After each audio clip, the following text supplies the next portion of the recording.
What's up, geniuses? Welcome to For the Record. Y'all know me. I'm your host, Rob Markman. Now, throughout my career, some of the most exciting times, some of the most exciting conversations I have are with new artists who get to experience things for the very first time, like dropping their debut major label project. And today's guest is super special. I've been watching this cat for a long time. He came to Genius to break down his J. Cole freestyle, about sometime last year. And now his major label debut project is out. It's called The Lost Boy. Yeah. I've been looking forward to this for a long time. YBN Cordae. Good, brother. How you feeling, man? I'm feeling great, man. Welcome to For the Record, man. How you feeling? Bro. I'm feeling good, bro. I think things are like just starting to like register into me, like what's going on. You know what I'm saying? So I feel good. Right. What's the moment? First of all, congratulations. Oh, thank you. On the project. It's a really dope. We were talking off camera. Yeah. But I'll never say something off camera that I can't say on camera. Yeah, for sure. It's a really dope, well-rounded body of work. Thank you. And I think a lot of people who maybe weren't taking notice before are definitely taking notice now. Oh yeah. When did it you said it's just starting to hit you, right? Yeah. Like what was the moment that you're like, holy shit, like I'm actually living this dream? I don't know, cause I try not to sort of pat my back on the back, pat myself on the back too much, or just like be like, holy shit, like, oh fuck, cause like I'm always just thinking about what's next. You know what I'm saying? I was just in the car talking with Ace, like I'm working on my next project already. Wow. You know what I'm saying? So I'm just always just like I kind of got like tunnel vision. I'm super focused, but you gotta sometimes you gotta take in kind of soak in the energy and be appreciative. You know what I'm saying? Because I am extremely grateful for where I'm at, but my bad to do all that. To answer the question, I think it was the other maybe late last night when my old aunt called and said she see me on Jimmy Fallon. You know what I'm saying? She's like, I see you on the Jimmy Fallon. I'm like, boy, Cordae on TV. You know what I'm saying? So that was I was like, oh damn, if we hitting this demographic, then that's dope. Nah, that's super dope too, and especially because I feel like family is such a central theme to this album. For sure. Talk about the concept of The Lost Boy. Yeah. So the concept behind it is basically the whole project is a journey. You know what I'm saying? Because I feel like anybody who hasn't found their purpose or their journey or their particular path is a lost one in a sense. You know what I'm saying? So at the beginning, and it's telling my story, the story of The Lost Boy.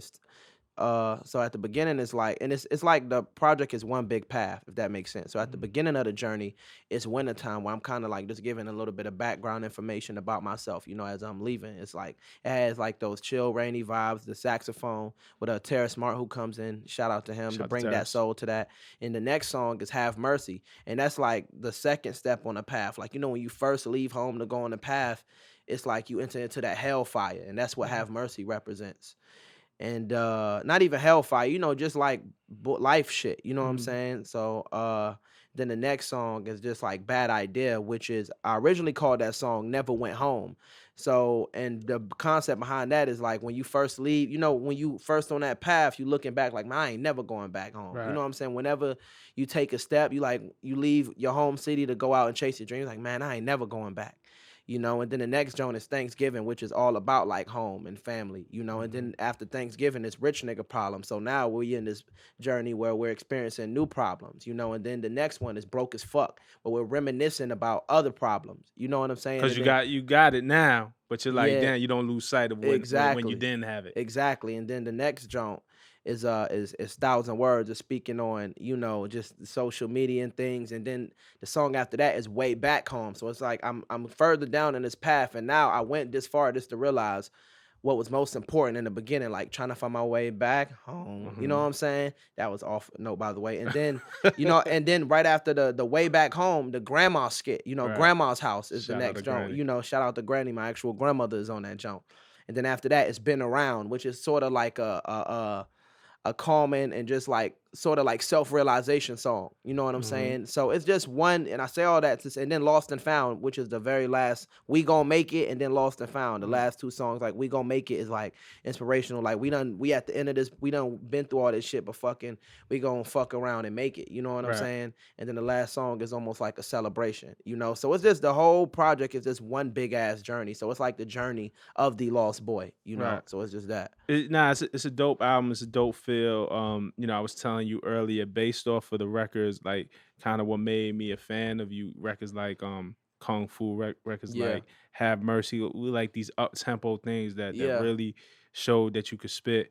And I think maybe to have a whole project of those gets Yeah. redundant, but I think the story that you tell, the soulfulness that's in between each albums really Yeah. shows that I think you have even more in the repertoire maybe than Yeah, for sure. any of us really imagine, Yeah. coming into it. I want to praise, your approach to music, right? And we Appreciate talked that. about this before because there's something refreshing about you as a new artist. Like Mm. you definitely have this youthful energy. You definitely represent your generation, but you know, it's so dope that you go back and kind of study artists or Yeah. that came before you. And I think that's what a lot of guys from my generation, a lot of fans from my generation, not just guys, women as well, Yeah. um, like about you, right? Like you Yeah. might remind us of something that we grew up on, but you still have this youthful energy. And Yeah. I was wondering in this kind of thing, like you've been kind of the guy that's like, yo, he's gonna bridge the generational gap. Yeah. Yeah.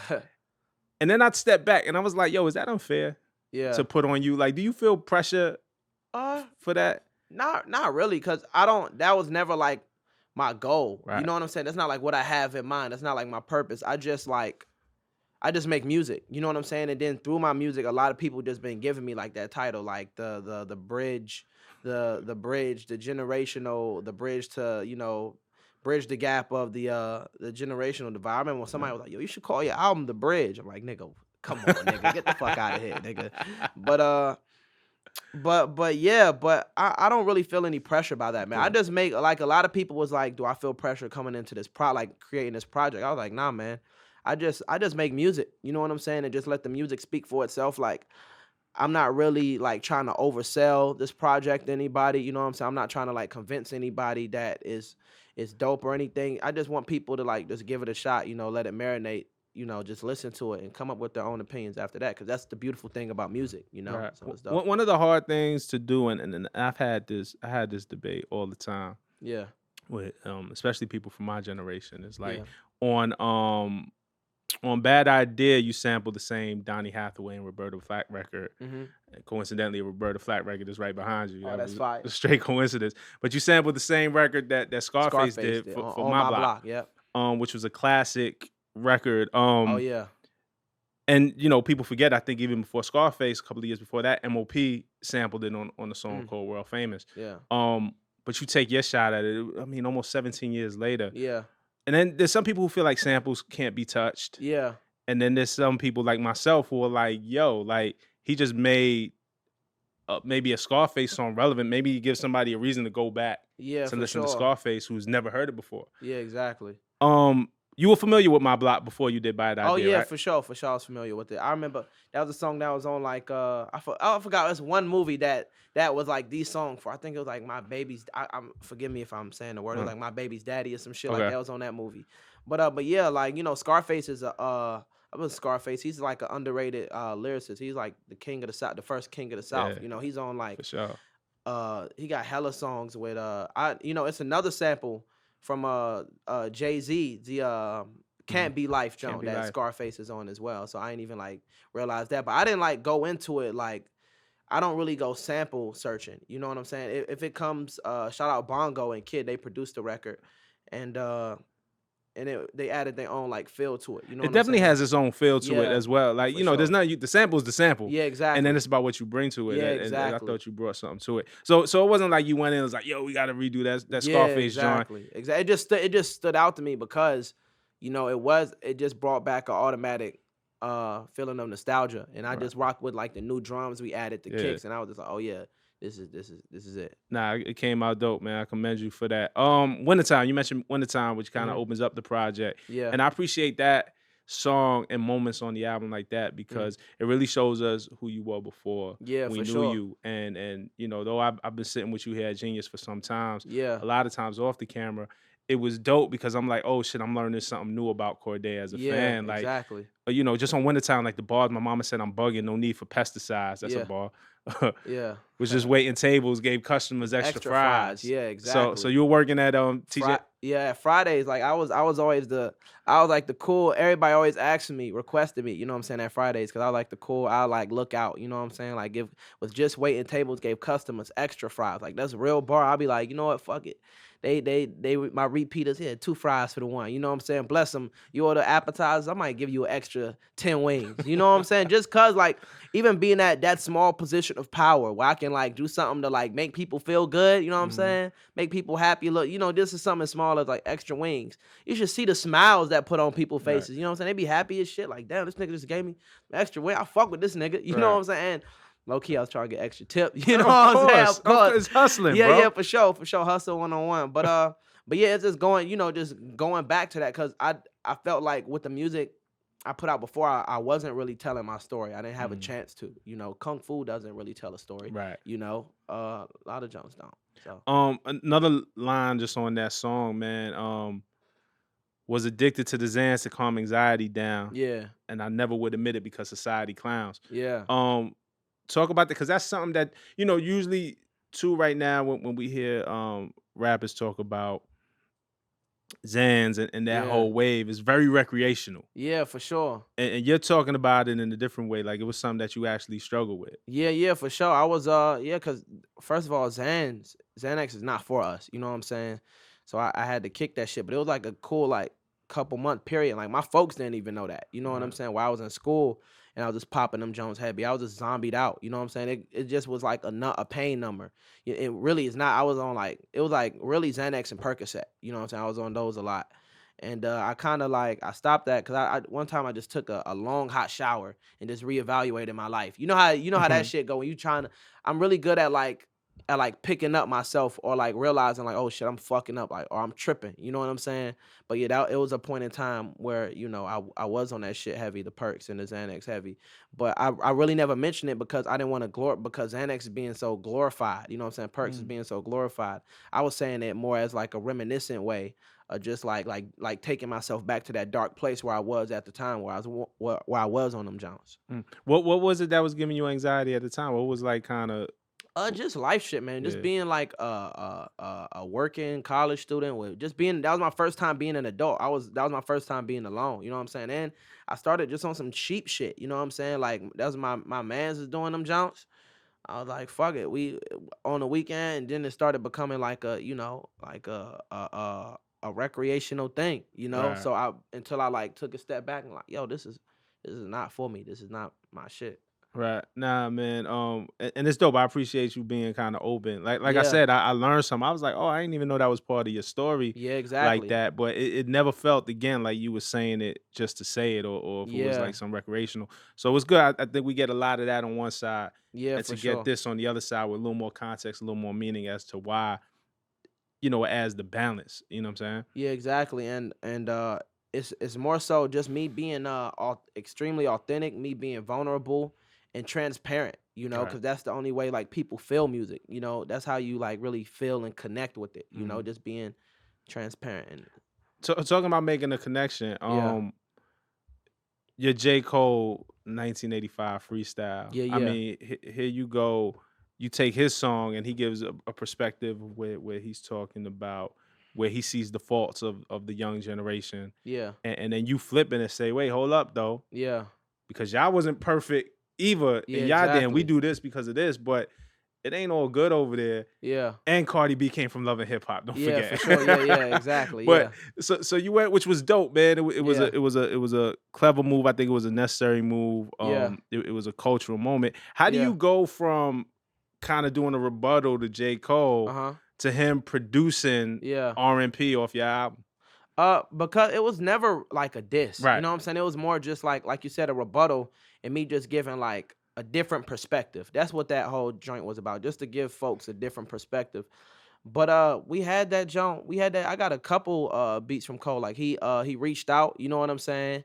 And my folks live in Raleigh, North Carolina, and Cole lives in North Carolina. So we connected in North Carolina. We cooked up a couple joints. We got some joints in the archives. But man, I was like, yo, I need some beats, bro. I was like, yo, I need a beat. You know what I'm saying? Because I feel like he's underrated as a producer. So I feel and like a cold beat is like is rare. You know, it's more rare. So it's Right. dope. Now, so but y'all hooked up off of that freestyle, like Yeah, yeah, he yeah, for reached out sure. for Like that he showed freestyle. love. He was just like, yo, I'm rooting for you. Like I fuck with you. You know what I'm saying? And then he was like, take my number down. We exchanged numbers. That's dope. Then he hit me up. That's dope. And you know, R&P one of the highlights of the Yeah, album. Um, how did you? What was the process of you and Anderson Pop going back and forth? Because yeah, you know, it was dope. Again, when you talk about moments that you don't necessarily get in hip hop anymore, and these yeah, creative moments, it's like you guys are finishing each other's bars. yeah, yeah, for Like sure. you're really switching. You know, it's kind of like what Jadakiss and Styles P Yeah, was yeah, known for doing, and we don't see that every day anymore. yeah. So what was just the process of writing back and forth with Anderson? Shit, we did it on like almost a situation just like this. So he has his thing, his called his own Beats One radio station called the Yeah, Pack House. yeah. So I went there to go because that's like my brother in real life. You know what I'm saying? Like we linked a million times before that without music. You know what I'm saying? Without like in the studio. So that day we were just in there and I played that beat for him. He was like, "Oh, I fuck with this, John." He's like, "Let's cut some shit to this."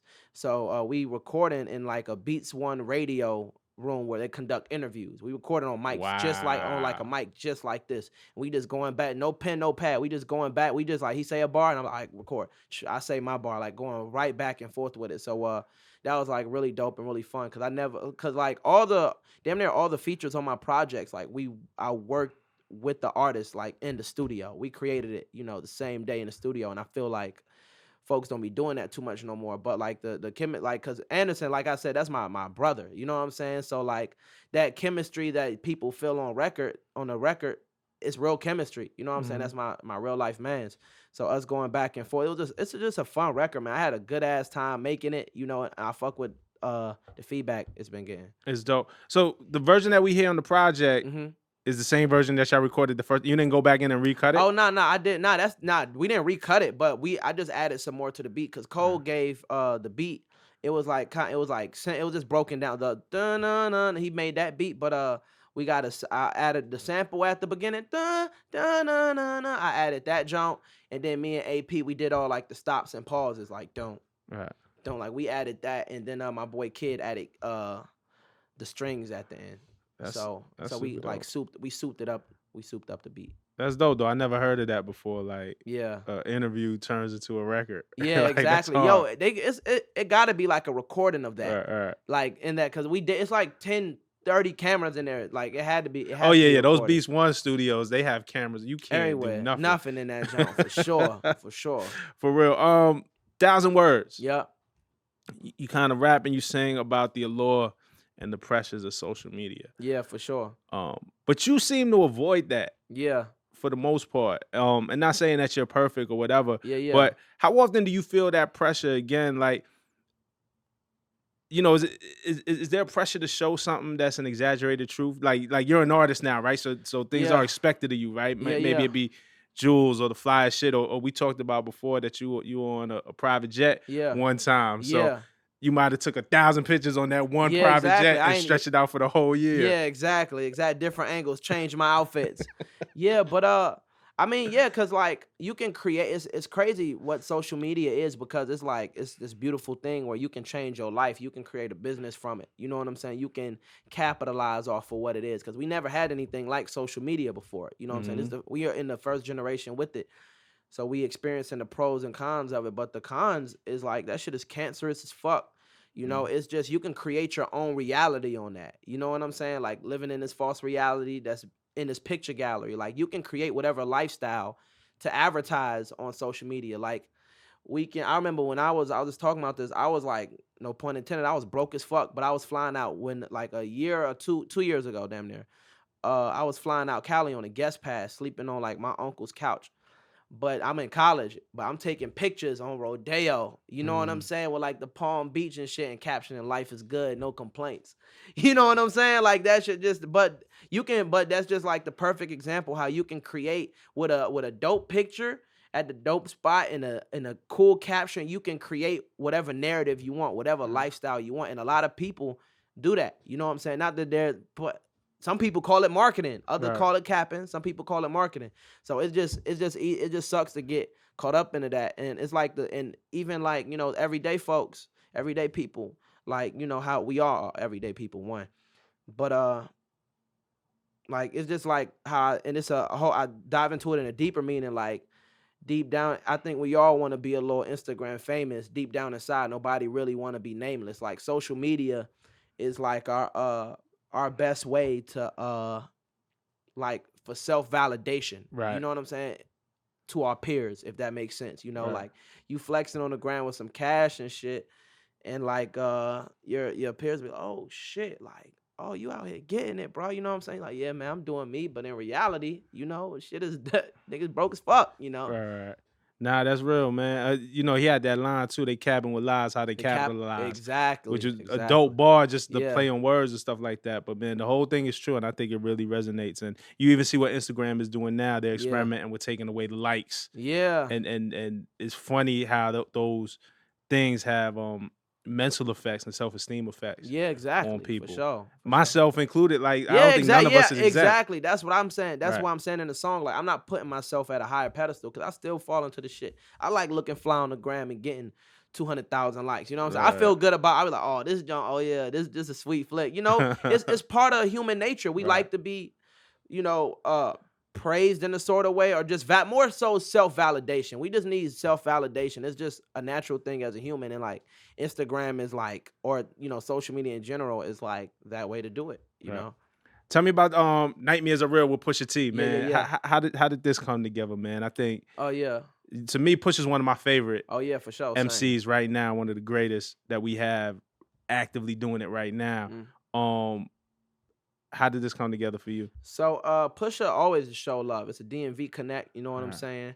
And so I made that. That's the only one that I sent. But so I made that record and I FaceTimed the same day. I was like, yo, when I heard it, I was like, yo, I was like, yo, this is perfect with Pusha because the darkness feel of the beat, how I'm telling the story, you know, it gave me like those dark Pusha vibes. I know he's like the king of that Mm. shit. So I FaceTimed him, like broke down, you know, the feel I was going for, like what the song is about, you know, to give him like, you know, a background understanding of it. And he was like, all right, bet, I got you. He said, you want the storytelling vibe? I got you. Boom. Hit me back like 2 hours later, sent the verse. I was like, whoa, I got Wow. a Pusha T verse in 2 hours. I was like, bet. You know, I was pressed as fuck, you know, because Pusha T, like, you know, I don't gotta say too much, but you Right. know, Pusha, we all know Pusha is a god MC. You know what Mhm. I'm saying? So it was really dope to have him on When you there. sent it, your verse was attached. Yeah, yeah. I had the song, I had the verse and the hook attached to Okay. it when I sent it to him. Because one thing that was impressive, and we know Pusha super creative, Yeah, knows how to set a record off, knows his tone, knows his yeah. space. And I felt like he really followed your lead on this because even his first couple of I could bars tell you how mirror. I first started in this rap shit. Yeah, he murdered it. He said, Coke avalanche like a landslide. Only grew my hair this long because my Man, man died. died. Collect call from them landlines. I press 5. Like he murdered that junk. It's super crazy. And it was dope, and we got to hear a story because we don't get to hear that side of Pusha so often. Yeah, he said recording with the The Neptunes. We was Neptunes, making. I was, yeah, you know, as a Pusha T fan, for him to talk about how he started with like the Neptune. I right, heard that. I was like, right. wow. Right. We You heard know. the stories. I don't know how often I hear him rap it. Like we Yeah, know the story. exactly. He used to cut school and Yeah, hang out with Pharrell and yeah, Chad and stuff like that. But to see it put into a verse was dope, and that it mirrored your story. You know what I'm saying? yeah, Because just talking about how you first yeah, started out. for That's sure. ill. Um, and then we gonna make it with Meek, man. I heard Meek hook, and I told him sing it twice. Yeah. Again, was that your real reaction? Like, Yeah, nah, I was in the studio with Meek when we made that jump, and I brought the beat to him because I was like, yo, I have a really good ear for knowing like you know the type of beats that because I'm a fan of Meek Mill. You know what I'm mhm, saying? I'm a fan of every artist that's on my project. You know what I'm saying? So I know like a type of sound that they'll flourish on that fits that more so fits like this project because I was already like almost done with my project by the time the Meek jump. By the time I got in the mhm. studio with Meek, and it was a perfect like piece to the puzzle. You know what I'm saying? So I played the beat for him, and he just went straight in the studio, did his hook, like 10 minutes, like knocked it out. I was like, when I heard it, but that feeling, that emotion that he's evoking, I was able because I didn't have no verses in hand, nothing. I just played the beat, and we was like, all right, let's go to it. So he went in straight, did the hook, and I wrote like 2 verses in like 30 minutes, you know what I'm saying, in the time we was in there. And he did his verse and his hook, and I was like, oh my goodness, this is And he said I could have died on that pavement. Right. Every time I see my mom, I be like, wait a minute. She know it's something wrong with me, but I don't say shit. And I've been tired of chasing dreams, but I'm gonna chase it. You know what I'm saying? He said, we ain't never had a shot. How we gonna like it just spoke to me. You know what I'm saying? The emotion that was evoked through that. It's just pure emotion. You know, so I was inspired by his hook.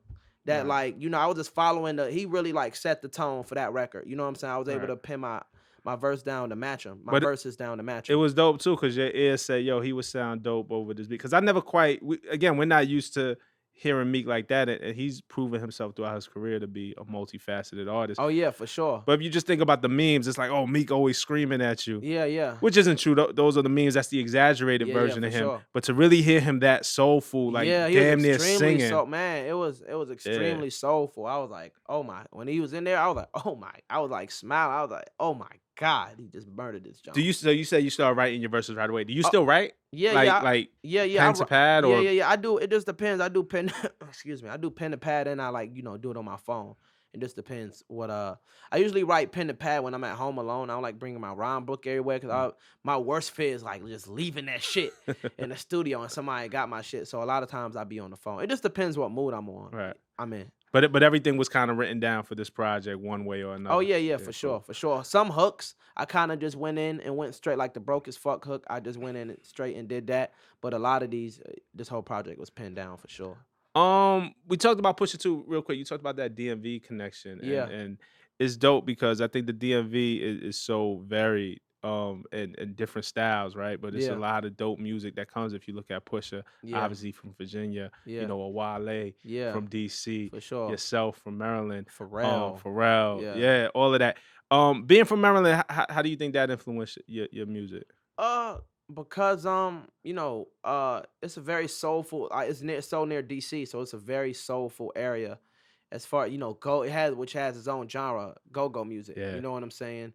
And it's such a melting pot. You know, you have all different sort of ethnicities and influences that live in the DMV area. So that definitely has an influence for sure. That's dope. And then I just want to ask you, because we kind of went through the album. You know, we could sit here forever and break down this album. Yeah. But, I wanted to give the audience a taste of what was going through your mind when you wrote it, when you recorded it. Because, again, it's really a dope body of work. If you haven't checked it out, you should definitely check out The Lost Boy. Definitely. What's your particular favorite lyric from the album? I don't know. It just depends. Because people ask, like, what's my favorite song? It varies by the day. But I really like the did a show for 80 cash, and I was like, we all got skeletons in our closet from a shady past. Made me brag about my Mercedes Jag going fast, maybe crash. Ex keep fucking up my car with her crazy ass. Lately sad, reminisce the time. Please take me back. Aiming for the top, I'm on target like a Brady pass. Did a show for 80 cash and threw it in my lady bag. That was fucking easy money. Sniper on my Katie swag. Thought about quitting. I'm a warrior, can take a jab. You know, my bad. You said a line. But it just my bad. I didn't mean it. I'm not that self-absorbent. No. Yeah. But I just want people to understand too. It's also hard to separate one line because the way you structure your rhymes, each line is dependent on what comes before it. Yeah, exactly. And the internal rhyme structure of what's going on there is crazy. So it's kind of hard to separate that. Yeah, exactly. It's hard to give. Yeah, exactly. It's very hard to give just like one line without going, a couple lines back. I got a lot of from my unbiased opinion, bars that I fuck with on Lost and Found too. Right. You know what I'm saying? But it just varies by the day, man. It just depends on which one like just hit me that day. You know what I'm saying? Because I've been working on this music for like a year, low key. You know what I'm saying? So I've been like all the singles I was dropping, like Kung Fu. Them joints just throwaways. I'm like, okay, just to like stay. You know what I'm saying? Just to like keep dropping music, stay heated while I was just working on this like body of work. How many streams Kung Fu up to now? I think it's damn near gold. I think it's gold. Throwaway. Yeah, this cat. Nah. He just made me feel terrible about myself. He said, that gold, John? Nah. No, sure. I get it though. Throwaway is the wrong word, but just a joint, it's a heater for the time. Yeah, no, it definitely like it sets it up, but the album, it feels like in the album that every song kind of has a specific place. Yeah, exactly. Like as much as I love Kung Fu, I don't know how it would fit. Exactly. In the album, unless you threw it on like at the end and said this was a bonus or something like that. Yeah, literally, because it was like people was telling me, yo, you gotta put kung fu in there, you know, cause that's gonna count towards cause that shit is gold. Cheat code. That'll be the cheat code. I'll have like, you know what I'm saying? I don't know what my numbers are gonna be now, but I don't give a fuck about first week numbers. Cause if I did, I would have put kung fu on this project. You know what I'm saying? That would have boosted my sales like fuck. That shit has damn near 300 million streams already. Right. You know what I'm saying? But it just didn't fit. I just cared more so than anything about making and creating a cohesive body of work that all fit into this one storyline and all, you know, just cohort. Is it? I was just about to make up a word off the top, but just all just fit in together, cohesive, yeah. Yeah. You know, it's dope, man. It's dope that you think about it, and the business is important. But I'll give you a jewel. Like, you know, we talk about, you know, maybe from when I was coming up, Illmatic was the album that everybody flocked to. Nobody knows what that sold the first week. It did like 10,000 first week. Something like that. But we weren't even paying attention. Exactly. And I think now we pay attention more as fans. But I say all that to say is the business is important and focus on your business. Yeah, for sure. But you'll start to forget the statistics and the things that you're gonna remember 20 years from now. Yeah, exactly. Is how the album made you feel. Exactly. And with that, I think you did a dope job, man. Yeah, and I commend that. you, however, whichever way it shakes out. But we're gonna get these streams up. We're gonna get these sales up. We're gonna do it. Get the Lost Boy, man, ASAP. Absolutely. Last thing I want to do before I get you out of here, man. We do this with every guest. We just like to have a little fun. We're all fans of the music, right? We're all fans of the culture. So I want to ask you, what's one of your favorite verses? And can you rap it for us? It's so many. I don't think I can just do one. It's so just from me just looking on this wall, is just so many verses that just pop out into my head. Jay-Z, I really love Blueprint. That's my one of my all-time favorite albums. You Don't Know is like I'm from the streets where the hood could swallow on me, bullets will follow on me. Oh, he said, hold on, I'm from the streets where the hood will swallow on you, bullets will follow on you, so much coke that you can run to swallow 'em, and cops call me shit top to bottom. They say that we are prone to violence, where homes meet home, where personalities crash and chromes meet chromes. Coke prices up and down like it's Wall Street homes, but this is worse than the Dow Jones. Your brains are now blown all over that brown one slip, you are now gone. Welcome to hell where you are welcome to sell. When the shells come, you better return them. All scars, we earn them. All cars, we learn them like the back of our hand. We hop like, wear G on my chest, I don't need Dapper Dan. Like, that shit is just ill. Oh, man, come on. It's so many I don't even want to just, like, it's so many verses that just influence me, and forgive me if I, like, fucked up a line or two. But first of all, I caught you off guard, so they know. Second of all, that shit was, like, on point, dog. Yeah, for sure. I grew up on that. I was 4 years old, saying ROC, yep, #1 clean, yep. You know what I'm saying? Like, throwing them diamonds up. And just, you know, I'm just extremely, like, grateful for the predecessors of hip hop, the Jay-Z's, the Nas, you know, the Big L's, the Tupacs, the Biggies, Eminem, etc. So many folks, you know what I'm saying? I'm about to throw you off. We're about to go into overtime real quick because you just spit a J verse. Uh-huh. But I always hear you talk about Nas. Yeah. And I feel like you probably got a Nas one on tuck too. Okay. It's too many Nas Jones, but one that always stuck out to me when I was young, because I was like 4 when this shit came out. The Jones, I remember the third verse. He was like, beat. Before we came to this country, we was kings and queens, never porch monkeys. There was empires in Africa called Kush, Timbuktu, where every race came to get books, who learned from black teachers who taught Greeks and Romans. Asian Arabs gave them gold when gold was converted to money in all things. Money then became empowerment for Europeans, the Persians, military invasions. They heard about the gold, the teachings, and everything sacred. Africa was almost robbed naked. Slavery was money, so they began making slave ship. Egypt was the place that Alexander the Great went. He wasn't shocked that the mountains had black faces, shut off their nose to impose what basically still goes on today. You see, if the truth is told, the youth can grow to learn to survive until they gain control. Nobody said you have to be gangsters, hold. Read more, learn more, change the globe. Hold on. Ghetto children, do your thing. Hold your head up, little man, you're a king. Young princess, when you get your wedding ring, you better say she's my queen. Like, I was like, that shit spoke. I was like 4 or 5, and Nas was getting young niggas woke as fuck. You know what I'm saying? Same with Hov. So that's why I can sit here and recite Nas and Jay-Z lyrics all day, but they shit was really like speaking to me. You know what I'm saying? So It's really dope. No shots. I don't even know if Nas remembers that verse. Facts. Nas definitely don't. Nah, that's hard, man. Shout out to the legend. Shout out But to man, the legend. like I said, I appreciate you, man. And, Nah, and like I thank you. said before, you know, Jay-Z, Nas, Scarface, like they Yeah. all had their time. I love that you are taking it a whole another level further, man, appreciate because that, there's gonna man. be some kid here 10 years from now Mm. being like, I was 4 years old listening to a Lost Boy, Yeah. and this verse meant so much to me. So the Mm. way you're furthering this whole culture of ours, man, Yeah. I definitely gotta commend you for Nah, I that. appreciate that, my brother. Thank y'all so Right. much, man. Nah, no doubt. And y'all cop that Lost Boy. It's out now. Yes, Stream sir. it 100 times. Trust me, it's worth Yeah. every bit of your time. Out now. Tell your mama's mama, your grandmamas, your auntie, your cousins, the Lost Boy. Tell everybody about it. Spread the word and listen to it, man. Listen to that shit. Absolutely. And check us out next week. This is For the Record. Peace.